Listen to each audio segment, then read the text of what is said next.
Bonjour tout le monde, c'est Maud, je vous retrouve pour une nouvelle vidéo et c'est une vidéo que j'aime beaucoup faire et une vidéo que vous aimez aussi beaucoup regarder. Aujourd'hui on va parler bilan.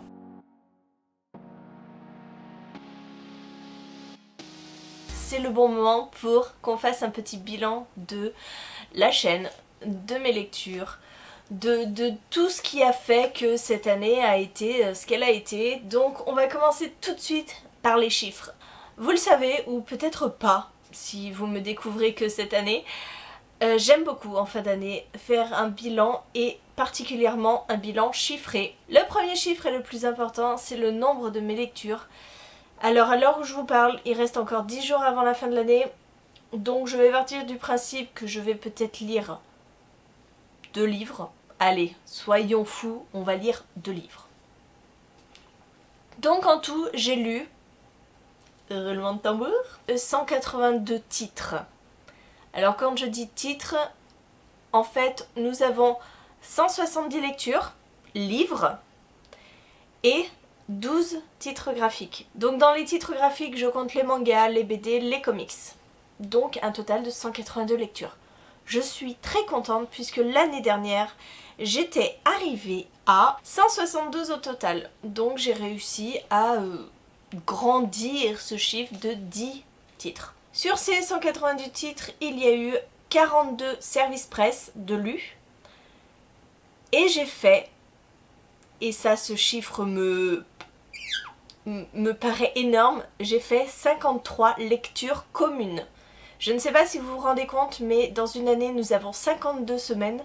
Ça veut dire que toutes les semaines de cette année, j'avais une lecture commune avec l'un d'entre vous, l'une d'entre vous, peu importe, voilà. J'ai partagé mon année avec vous et je pense que l'année prochaine, ce sera un petit peu la même chose. On va partir un petit peu sur les styles de lecture, les genres que je préfère. Et sans grande surprise, en tête de classement, j'ai lu à 25,5% de la jeunesse. C'est étonnant, n'est-ce pas? À 24,4% de la fantasy,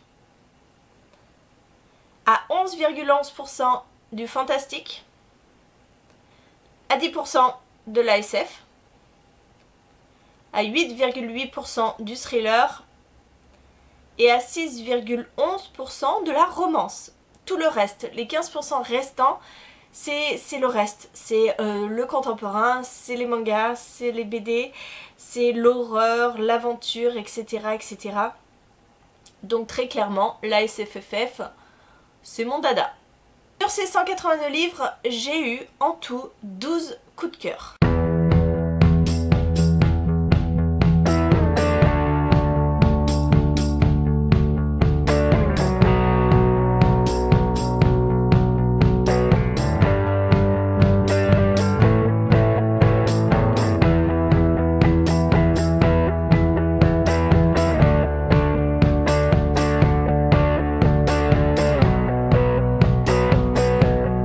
Alors 12, ça peut paraître minime par rapport à toutes ces lectures, mais je suis toujours aussi difficile et j'attribue le coup de cœur vraiment quand un livre m'a bouleversée.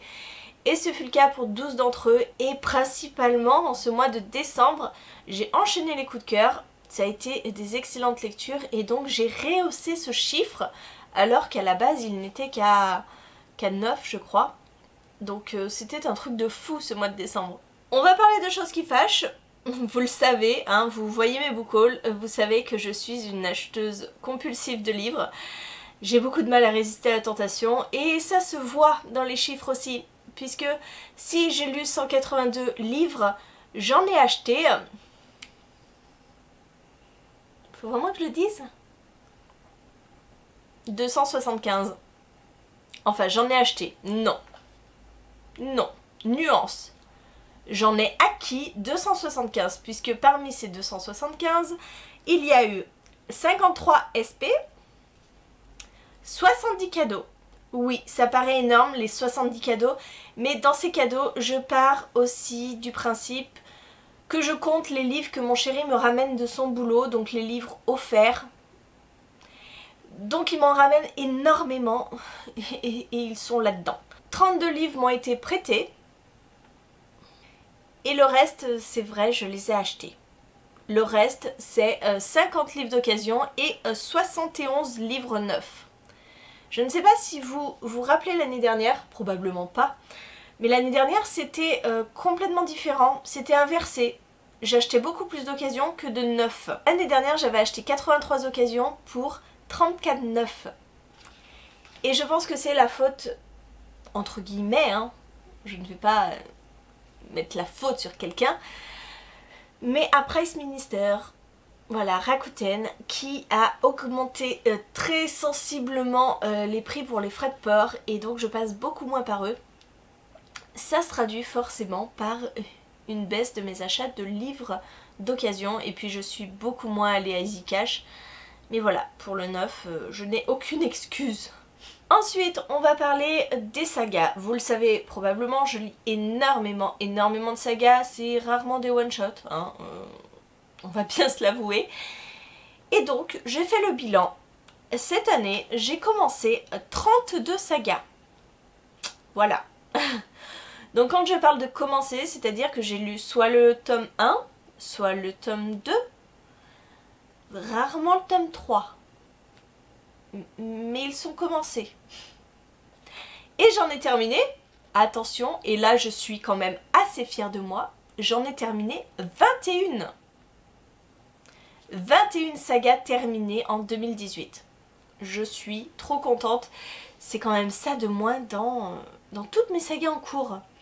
Parce que je ne veux pas vous effrayer, mais moi quand je suis allée sur Livre Addict et que j'ai vu le nombre de sagas en cours, j'ai cru défaillir. Je crois que je suis à plus d'une centaine de sagas en cours. Voilà. Et il y a une autre catégorie, ce sont les sagas que j'ai commencé et que j'ai terminé en 2018. Donc, je vous dis, j'ai terminé 21 sagas, mais en fait j'en ai terminé 23, puisque il y a la saga Percy Jackson que j'ai commencé en 2018 et que j'ai terminé en 2018. Donc 5 tomes, mine de rien. Et il y a la saga Les Arcanes d'Emra, pareil, 2 tomes, je les ai lus d'affilée et ils n'ont pas traîné dans ma palle. Donc je suis aussi assez fière. Donc voilà, c'est un bilan en chiffres plutôt positif, je suis très contente parce que je me rends compte que je lis plus.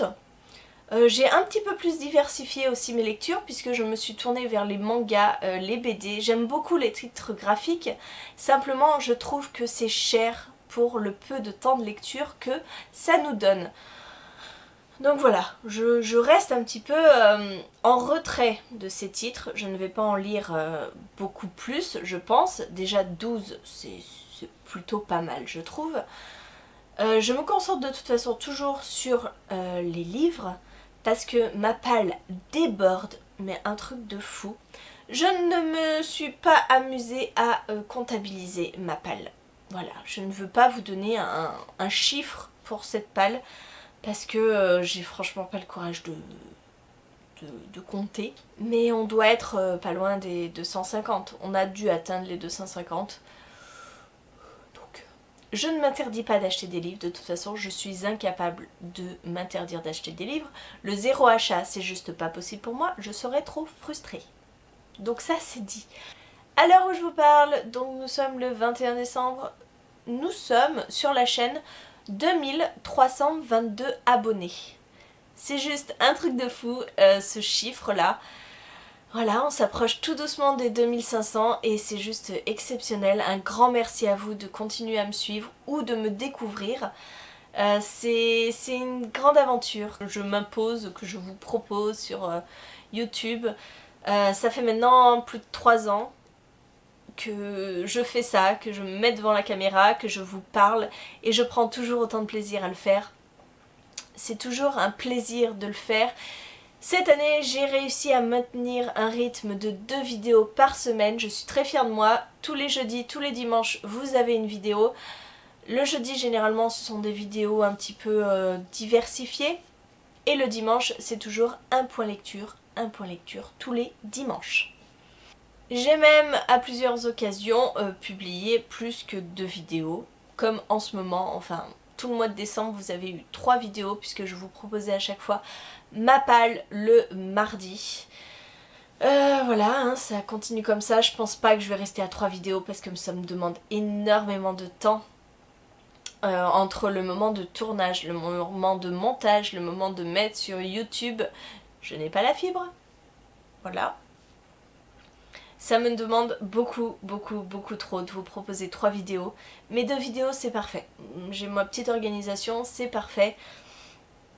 Et donc je vais essayer de tenir ce rythme là l'année prochaine. Comme d'habitude, les vidéos qui font le plus de vues, ce sont les book hauls. Vous ne vous lassez pas de mes gros craquages. Ceux qui font le moins de vues, ce sont les points lecture. Je continue à être un peu déçue de ces chiffres-là, puisque pour moi, l'intérêt d'une chaîne YouTube, c'est aussi de vous partager mes avis, pas seulement de vous montrer les livres que je vais lire, mais plutôt de vous dire ce que j'ai lu, ce que j'en ai pensé pour vous conseiller. Donc c'est vrai que les points lecture qui font, qui font des petits nombres de vues, je trouve pas ça logique. Après, je ne sais franchement pas comment faire pour améliorer le nombre de vues. J'ai réduit la durée des vidéos. J'essaye de les faire de plus en plus courtes, plus concis, d'avoir un avis aussi plus construit et plus concis. Mais je reste naturelle, donc pour moi, quand j'ai envie de vous parler d'un livre, je ne regarde pas à la seconde près, à la minute près, combien de temps va être mon avis. S'il doit être long, et bien écoutez, je le laisse long parce que je trouve que c'est argumenté. Sinon je coupe, mais ouais, je sais pas comment vous proposer un autre format qui pourrait plus vous plaire. Donc je vais rester là-dessus. Si vous avez des suggestions, n'hésitez pas à me le dire. Je vais peut-être reprendre les top 5, même si en ce moment c'est vrai que j'ai pas forcément plus d'idées que ça. Mais je sais que les top 5 vous aimiez beaucoup. Je vais continuer à faire les vidéos sorties livresques, même si ça me prend un temps infini. C'est dingue ce que cette vidéo prend comme temps. Mais je m'engage à vous la faire pour l'année prochaine. Je n'ai juste pas fait ce mois de décembre parce qu'il n'y avait aucune sortie qui m'intéressait, mais alors vraiment aucune. Voilà ce que je pouvais vous dire sur mes lectures, sur la chaîne. Point de vue personnel, cette année a été une année plutôt pourrie. Je me suis vraiment rendu compte cette année que j'étais un véritable chat noir. Que quand il devait arriver une merde, ça arrivait. Et ça a été très compliqué. Très compliqué parce que j'ai eu beaucoup de réflexion. Je me suis beaucoup fait de réflexion et c'était très compliqué vraiment de me dire que à chaque fois ça tombait sur moi. Alors certains diront que c'est pas des grosses merdes, je suis d'accord. J'ai pas énormément de chance, j'ai jamais eu énormément de chance, mais c'est pas des grosses catastrophes. Mais ce sont des petites choses qui cumulées ont fait que j'ai passé une année plutôt pourrie. Donc j'espère vraiment que 2019 sera meilleur pour moi. Autant au niveau des petites choses du quotidien qu'au niveau de la santé. Parce que vraiment, je crois que je n'ai jamais été aussi malade que cette année. Cette année, j'ai cumulé. Au mois d'avril, mai, juin, j'ai été sans cesse malade. Donc des sinusites, des bronchites. À tel point qu'à force de tousser, je me suis fêlé une côte. Ça continue comme ça jusqu'à l'apothéose, mon opération pour me retirer la vésicule biliaire. Voilà, ce sont vraiment des petites choses, hein, des choses anodines qui passent très bien, mais à force, au cumulé, c'est très compliqué. Voilà, donc j'espère sincèrement que 2019 ne me réserve pas trop de mauvaises surprises et je croise les doigts vraiment pour que ce soit vraiment quelque chose de beau, de tranquille, de calme, surtout. J'aspire à la sérénité. Si vous voulez continuer à suivre mes péripéties et voir si tout s'arrange, vous n'hésitez pas à me suivre sur Instagram, je suis énormément présente. Je fais des stories à longueur de journée. Je suis désolée, je dois saouler mes abonnés d'Instagram, mais je passe ma vie à vous parler. Donc n'hésitez pas à me suivre là-bas. Et concernant ma page Facebook, je l'alimente très peu en ce moment puisqu'elle est consacrée au blog. Je suis restée bloquée à ma première lecture de décembre. Je n'ai toujours pas écrit les autres avis. Et je commence à me dire que ça devient une contrainte et j'ai pas envie que ce soit une contrainte. Donc je pense abandonner le blog. Ça me fait mal au cœur parce que franchement ce blog, c'est vraiment un condensé de toutes mes lectures, de tous mes avis. C'est par lui que j'ai un aide-mémoire sur tout ce que j'ai lu. Mais ça me prend trop de temps et je n'ai plus du tout le temps de l'alimenter. Je n'ai plus le temps de me poser, d'écrire des avis, donc je pense que le blog va tout simplement s'arrêter. Eh bien écoutez, je crois que j'ai tout dit. Hein, je crois que je me suis épanchée suffisamment dans cette vidéo. J'espère qu'elle vous a plu. J'espère que vous repartez pour une année avec moi et avec plaisir. J'espère que mes lectures vous plaisent toujours autant, que mes book hauls vous feront encore saliver d'envie. N'hésitez pas à me dire en commentaire si vous voulez certaines vidéos, si vous avez des idées en tête et que vous aimeriez que je réalise pour l'année prochaine. Voilà, n'hésitez pas. Dites-moi tout. Et moi je reste dans ma lignée, je reste naturelle, je reste moi-même. Et puis, écoutez, je pense que j'ai tout dit. Sur ce, je vous fais des gros bisous, je vous souhaite une très bonne journée, de très belles lectures et je vous dis à très bientôt pour une nouvelle vidéo. Et bonne année!